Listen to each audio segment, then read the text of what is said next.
जब भगवान ने ये कहा कि जिसकी जो जीविका है वही उसका देवता है, इष्ट देव है, उसी का आदर करना चाहिए। तो 4 वर्णों के 4 जीविका के साधन भगवान बताए। वर्तेत ब्रह्मणा विप्रो राजन्यो रक्षया भुवा।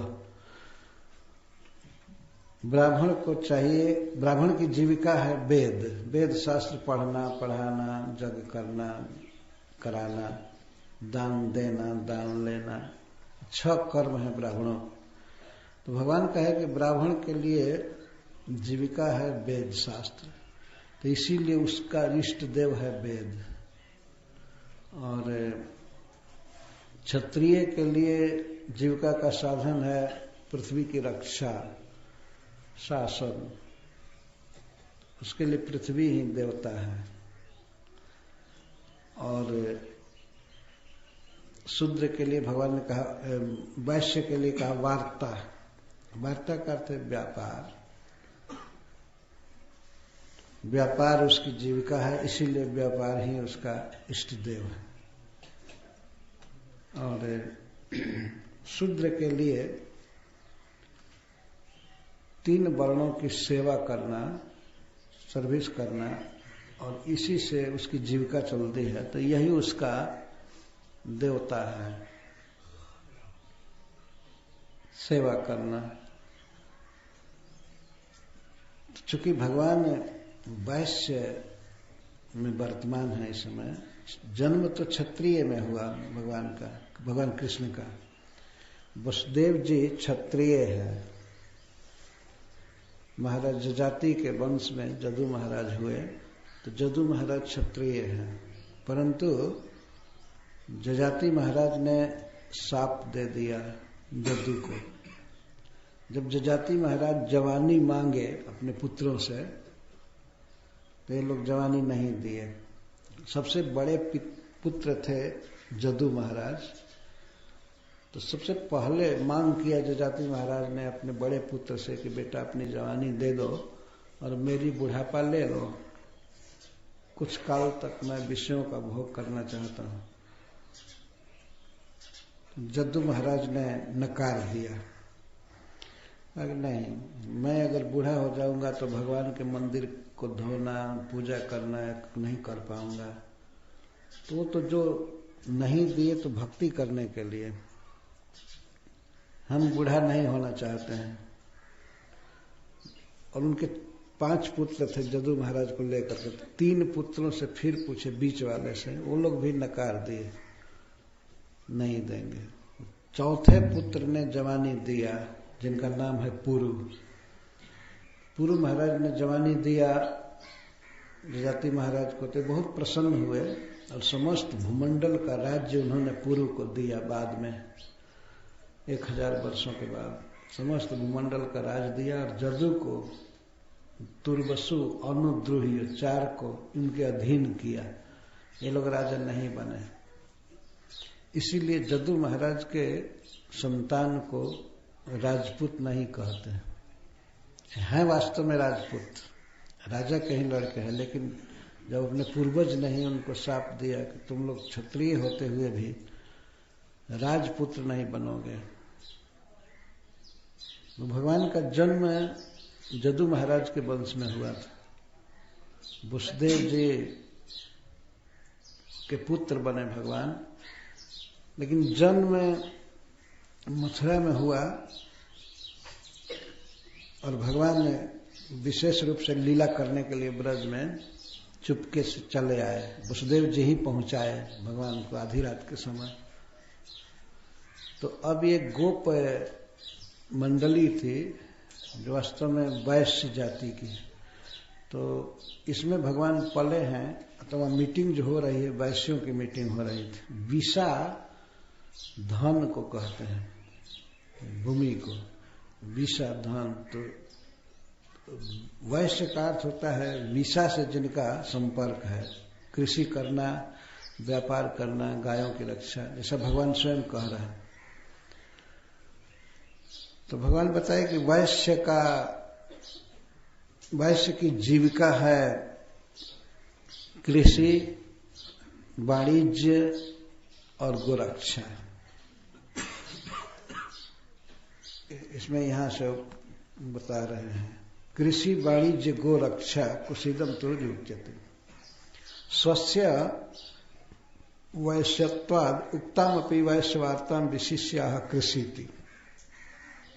कह चुके हैं पहले कि वैश्य की क्या जीविका है, फिर भी भगवान अपने को वैश्य मनन कर रहे हैं कि मैं वैश्य हूं, तो वैश्य की वार्ता को विशेष रूप से कह रहे हैं। कृषि वाणिज्य गोरक्षा, कृषि वाणिज्य सहिता गोरक्षा, कृषि और व्यापार के साथ गाय की रक्षा, ये तीन हुए। एवं त्रयम और तुर्जम चतुर्थम कुसीदम। वैश्य की तीन जीविका है, कृषि, व्यापार और गोरक्षा। गोरक्षा का मतलब केवल कसाईयों से रक्षा नहीं है, गाय का पालन करना, खिलाना पिलाना, ये गोरक्षा है। आजकल गोरक्षा के लिए सभा होती है तो केवल इसी पर जोर दिया जाता है कि कसाईयों से कैसे गाय को बचाना है, लेकिन गोरक्षा वास्तविक ये हुई कि कैसे गायों का पालन करना है, तो खिलाना पिलाना, रोग आदि से बचाना, सब तरह से। अगर गौएं बची रहेंगी तो पूरी जनता सुखी रहेगी, पूरा देश बचेगा, और नहीं तो सबको मरना पड़ेगा। गौएं ही पालन कर सकती हैं। तो कृषि और व्यापार के साथ गोरक्षा तीन, और चौथी वृत्ति है वैश्य की, वो है कुसीदम। इसको वृद्धि जीवन कहते हैं। कहीं अपना पैसा या अन्न या कोई चीज रख दिए, विनियोग कर दिए, इन्वेस्टमेंट कहते हैं अंग्रेजी में इसको। और किसी के पास रहने से और वो महीने में या साल में वो कुछ धन बढ़ता है, एक रेट बांध दिया गया है लोक में मान्यता कि इतना साल में इतना बढ़ेगा। जैसे मान लीजिए 100 रुपया कोई लिया तो महीने में 1 रुपया बढ़ेगा। तो अगर अगले महीने में वो पैसा दे देता है तो 100 और प्लस 1, 101 देना पड़ेगा, या 2 बढ़े, ऐसे कुछ रखा जाता है। तो इस तरह से न्याय पूर्वक सूद लेना भी एक जीविका है, लेकिन कैसे जीविका है? चतुर्थ जीविका। तुर्ज माने चतुर्थ होता है। जब 3 से कोई काम न चले, परिवार सफर करे, तो वह व्यक्ति ले सकता है सूद। उसको वृद्धि जीवन कहते हैं, मतलब धन रखा हुआ है और वो बढ़ेगा। वो नहीं बढ़ेगा, मन में बढ़ेगा, चाहे खाता में कागज में बढ़ेगा उसको ऐसे कोई लोग भ्रम में पड़ सकते हैं कि रखने पर बढ़ेगा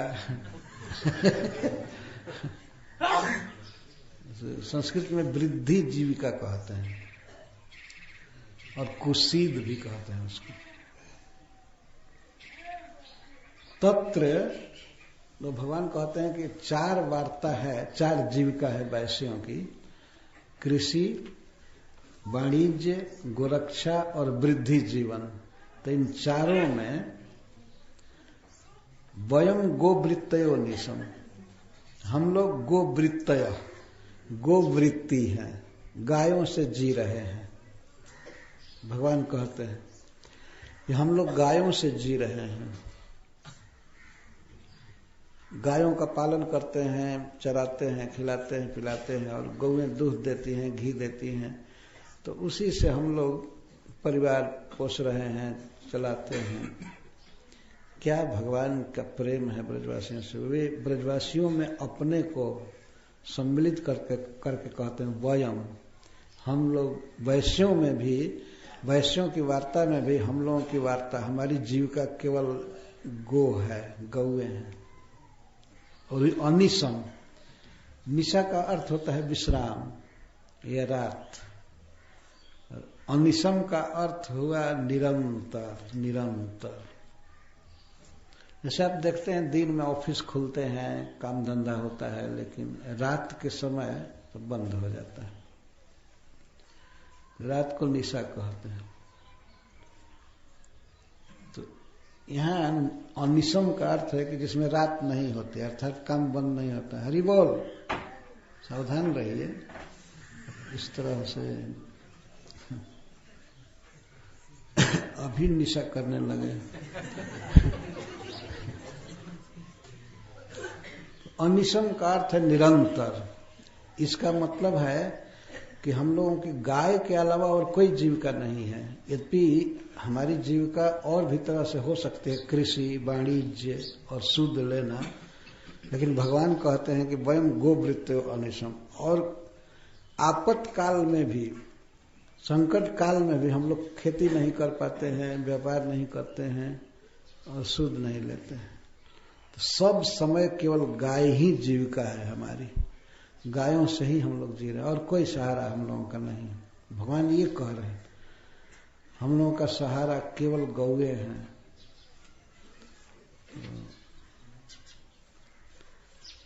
इसलिए हरीश्वरी जी कहते हैं कि जब गौएं ही हमारा सहारा है तो गाय को पोसने वाले की पूजा होनी चाहिए।